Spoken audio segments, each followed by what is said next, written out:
So, hello. Could you say who you are, where we are, and why we're speaking? All right, my name's Heather. We are in the beautiful, where are we? Sharm El Sheik Yes. in Egypt. And a big diving community. Wonderful. I'm a diver, and I'm here for that reason.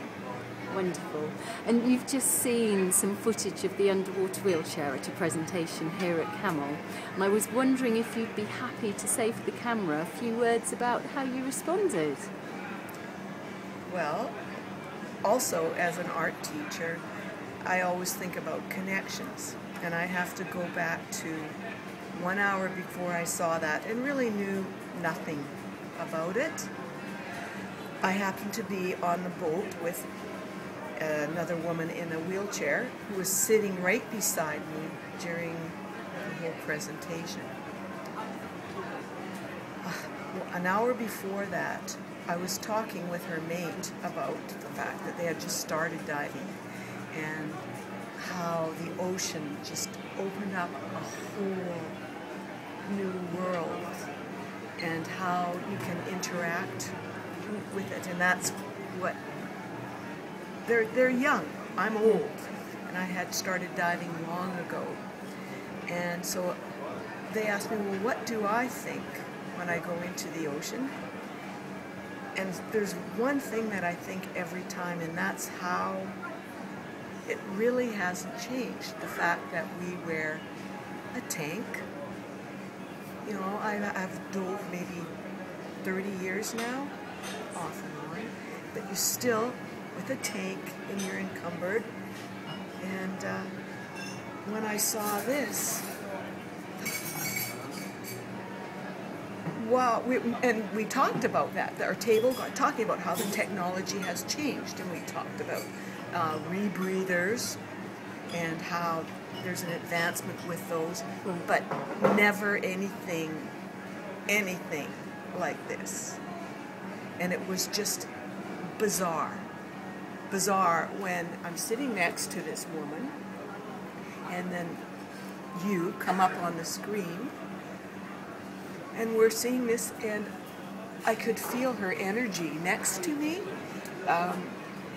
She's Swiss, obviously I speak English, but just to watch her fingers and sort of both of them leaned forward, as did I.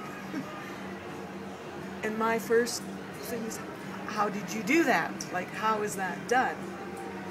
But she was quiet. She was very quiet at first. And then back, and they were speaking to one another. You know, if you wanted to picture something, you want to get a picture of something, for them. Yeah.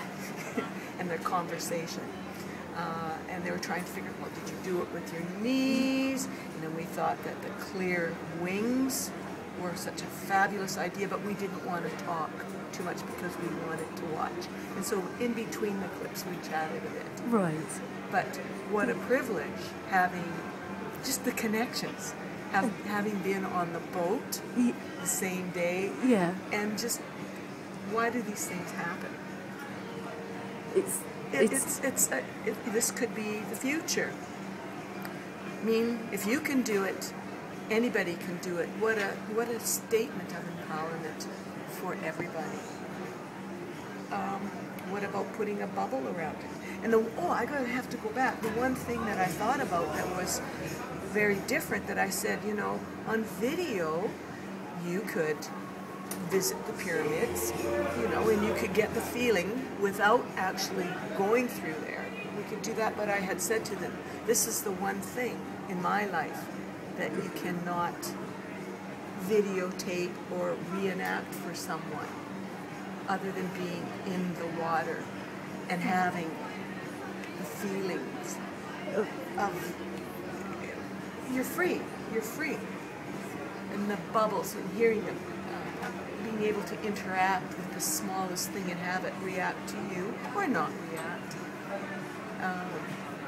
You can't recreate that anyway, so maybe someday what you've done, it's going to be big.